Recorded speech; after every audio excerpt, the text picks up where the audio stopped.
2026-жылы министрлер кабинеттен чыккан жана 11-майда 330-токтом бар да, жайыт жерлерди жашыл жерлерди тебелебей дегенчи.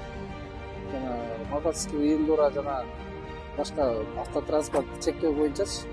Ошол боюнча иш алып барып, мыйзам бузулар аныкталса протокол толтурабыз. Түшүндүрүү иштерин жүргүзүп мамлекетке беребиз.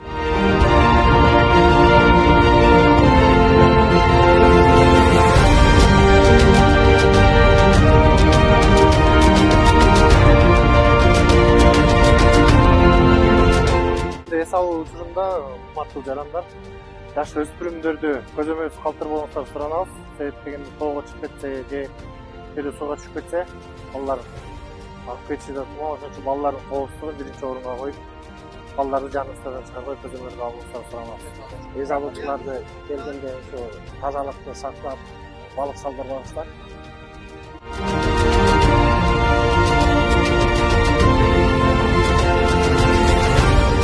Саламатсыздар, урматтуу жарандар. Биз Талас областык Ички иштер башкармалыгынын туристтик милициясынын Экотех көзөмөл инспекциясы менен биргеликте Бешташ жаратылыш паркында түшүндүрүү иштерин жүргүзүп жүргөнбүз.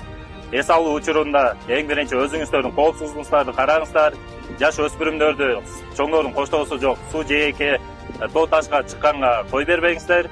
Ошондой эле чет элден келген жарандарга түшүндүрүү иштерин жүргүзүп, алар жардам сураса жардам берип коюңуздар. Кыргыз Республикасынын министрлер кабинетинин 330-токтому бар. Ошонун аткарылышы боюнча да рейдтик иш-чаралар жүрүп атат. Эндура, мотоциклдар, автоунаалар, жайыт жерлерди жер кыртышын бузбай, ошо атайын бөлүнгөн ошол жерлерге токтотушуңуздарды сиздерден суранып кетмекчибиз. Таластын эң кооз жерлерин көргөнгө аракет кылабыз жыл сайын. Бирок мен жыл сайын байкаган себеби, жыл сайын келген сайын мындай көзөмөл көргөн эмеспиз. Рахмат, бул эмнени түшүндүрөт? Бул жаңы эле угуп атам. Мен дагы Талас областынын ички иштер башкармалыгында туризм милициясы ачылган экен. Өтө кубанычтамын. Анткени биз чындыгында ушундай биз кыргыз жеринин кереметтүү жерлерибизди сактоо биздин милдетибиз. Жогоруда айтып кеткендей, милиция кызматкерлерине ыраазычылык билдирем.